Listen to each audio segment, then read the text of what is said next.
Today's video, I'm going to show you how to install Eel Wire inside your car for $20.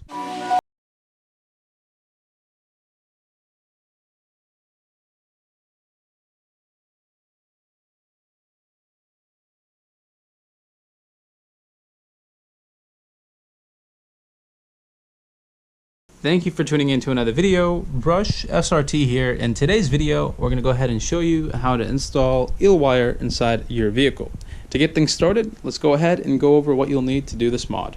First things first, you're going to need a little bit of tape, scissors, a blade for cutting, a straightened out hanger would be useful just to make it easier to get the eel wire in hard to reach places, a light for when we work inside the footwell area, power source for the eel wire, the eel wire itself, and a splice connector would be useful if you're not good at wiring. Alrighty guys, now that we're inside the car, let's go ahead and find a good place to place our eel wire. I've chosen two locations to go ahead and install it. The first location being around the dash trim here and around the center console. These are great places because there is a little bit of a ledge here around the dash where I can easily insert the edge of the eel wire inside and have it securely stay in place. Same thing with the area around the cup holders here and the center dash. There's a nice little separation where I'm pretty sure I can snugly fit the eel wire inside. Alrighty guys, now that you have found the location you'd like to install your eel wire, the next step is to figure out how you're going to power it. The route I'm choosing to take is I'm going to go ahead and utilize the footwell lights as my power source. The reason I'm doing this is because the footwell lights are off during the day and they turn on during the night exactly as I would like my eel wire to operate. Okay guys, to start the installation process of the eel wire, I'm going to go ahead and grab the end with the connector on it and I'm going to put it in this section right here and just have it start off right there.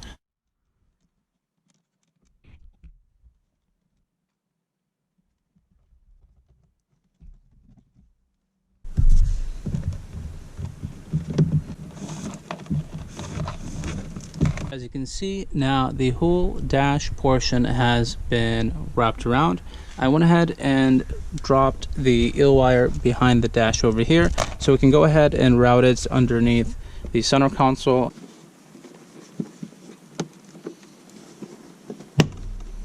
Okay guys, now the center console, there's just a few clips that can be pulled apart and that will give you access to reach in there. So if you just pull on the edges of it here, you'll be able to reach in and guide your eel wire through. Once you have wired your eel wire and you have got it to the center of the center console, now you want to go ahead and pull the top trim piece up so that you can pull your eel wire through and wrap it around. The center trim is extremely easy to pop up. It just has a few clips, as you can see here, over here, and one over here. Once you have those clips removed, you should be able to easily lift your center trim. This is all the room that we're going to need to go ahead and get our eel wire through. To go ahead and guide our eel wire through, I'm going to go ahead and use this piece of coat hanger here that I straightened out, and I'm going to simply insert it underneath the dash and try to bring it all the way up through the top here.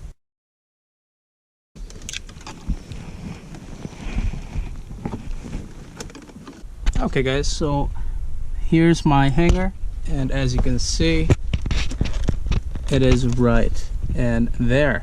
So that means that we've successfully made it through the center console here. So I'm going to take the end of my eel wire here and just go ahead and tape it on to my hanger. Now this is going to allow me to pretty much wire my eel wire through. There we go.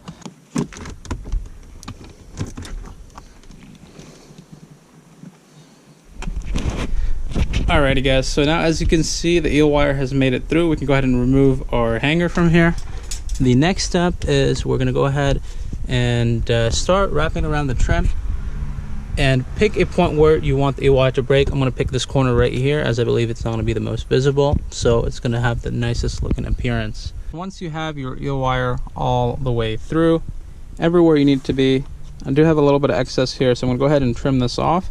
And the way we're going to do this is you want to trim it off at an angle so that you're able to tuck it in there and have it stay in place. So the way you want to trim the eel wire, I want to show you an example right here of this excess, is you want to trim it at an angle like that. This is the final end piece right here. As you can see, there's a little bit of disconnect, but it's not going to really show all that much just because this is an area that's kind of out of sight. But everything else is pretty consistent. Everything is in there nice and snug. I don't really see anything falling out here. So there are ways that you can go ahead and put nail glue on this. I've seen another YouTuber do that for their eel wire install to hold it in place. I don't see the need to, so I'm not going to do it on this video. But if you do have a tight spot that is kind of hard to reach, you might want to put some nail glue. The reason we use nail glue instead of like super glue or anything like that is because you can take it off. So that is pretty much it for this part of the installation here. As you can see, everything is in there. Everything is looking pretty sharp. Now let's go ahead and move on to the wiring part, which is might be a little more challenging for everybody. Next, we're going to go ahead and get our footwell light out. It's actually extremely simple to get this footwell light out. I'm going to show you just how to do it.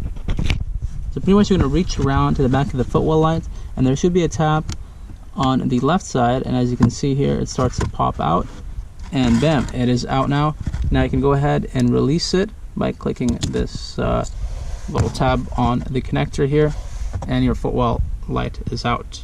Once you have your footwell light out, go ahead and grab your power source, and you're going to go ahead and unscrew the top here, and now we have a black and red wire. So you want to go ahead and disconnect these from anything they're connected to. So just wiggle them until they come free, so we don't need that piece. And this other piece right here we'll also have to disconnect the wire from. Now we have our red and black wire here, and we're ready to go ahead and connect our power source. Okay guys, next we're going to use our quick splice connectors here to connect this to the power source. So the power source you want to connect to, I'm going to show you a diagram right now. There should be 4 of them right here. The 2 wires you want to splice into are, the black is going to connect with this black on the far right towards the passenger side, and the red is going to connect to the far left, which is this white and green wire on the very left side. So we're going to go ahead and use our splice tool to come in here and connect to these wires just like that. Okay guys, so we got both our wires connected here. Now I'm going to go ahead and give it a test run. So there's my connection there. Now that it's connected, you can go ahead and roll this wheel all the way up, and you'll see that it has illuminated. And you'll know that because this thing will make a weird kind of minute buzzing noise. Okay guys, as you can see, I shoved everything back in there, put everything back in. Now the final part is putting this thing, attaching it just in here, and we're going to attach the cables to go ahead and power this thing on.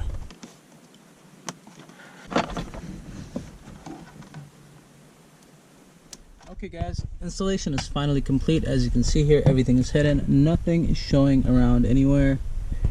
The black box just went inside this area right here. It kind of sits nice and snug in there, so there's nothing to worry about. The only thing that's visible is this connection right here, and I left that purposely in case I ever need to disconnect this for whatever reason.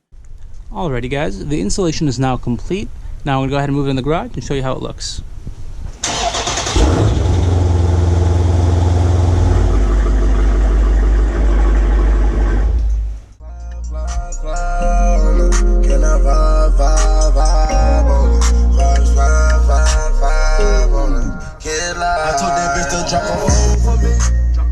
Drop my top, now I'm exposing me.